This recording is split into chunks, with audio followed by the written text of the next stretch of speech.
Good afternoon or good morning, depending on when you're doing this, Year 10 computer science students.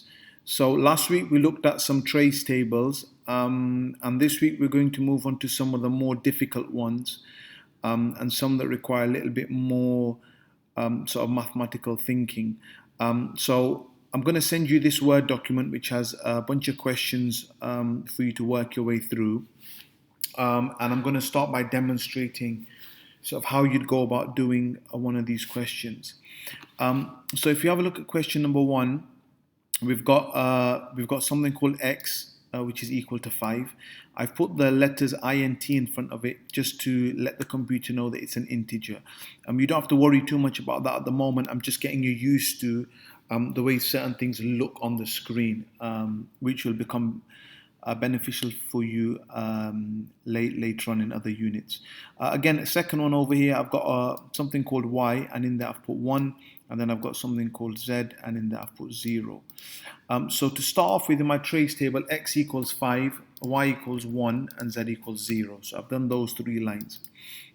Then I've got a statement here that says while x is more than 0, we know that that sign is more than, and if I was to go the other way, that would be less than.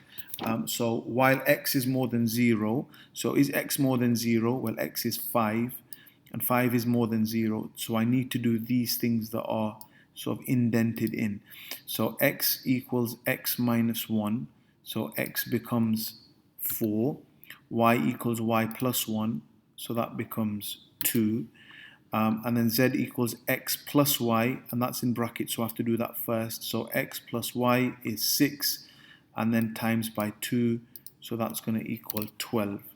I go back around the top, and is x still more than 0? X is 4, 4 is more than 0, so I would go around and do it again. So x equals x minus 1, so that would be 3. Y goes up by 1, that would become 3.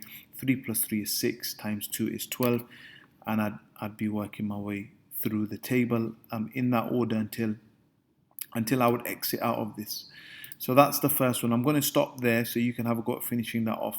The second one over here, the difference in this question is for x equals 1 to 5. What this means is do this 5 times.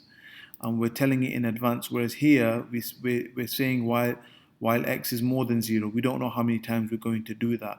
So for this question, just pay particular attention to the fact that you're going to have to do this 5 times. Now, another thing to mention is that x here, the first time around the loop, x is 1. The second time around the loop, x is 2. The third time around the loop, x is 3, 4, and then 5. This little notation over here, z plus 1, z plus equals 1, this is the same as z equals z plus 1. So it's just a different way of writing it. So just be careful, read that carefully. This is just a comment. It doesn't do anything. It's just a hint letting you know. This one over here, again, nothing different in here except this comment over here. Again, it's the same as the z in the previous question. X minus equals 2 is the same as x equals x minus 2. So see if you can have a go at that. There's a problem with 4. So see if you can work your way around until you find out what the problem is. And there's a problem with 5. So again, work your way around that until you find out what the problem is. Once you find out what the problem is, just make a note of what the problem is underneath the question over here. And you can make a note of it over here as well. To finish off, there's a little exam question. This is sort of a non-mathematical scenario, if you like. You're reading through the information at the top, carefully studying the flowchart, and then you're going to complete this particular trace table. Now you'll see lots of numbers over here, 1.8, then you have 2, then you have 1, then you have 1.3. So why so many numbers? And if I just go up over here, you'll see that you have to input something. So in this instance, you're inputting size. So the first time around, you'll input the first one, 1.8.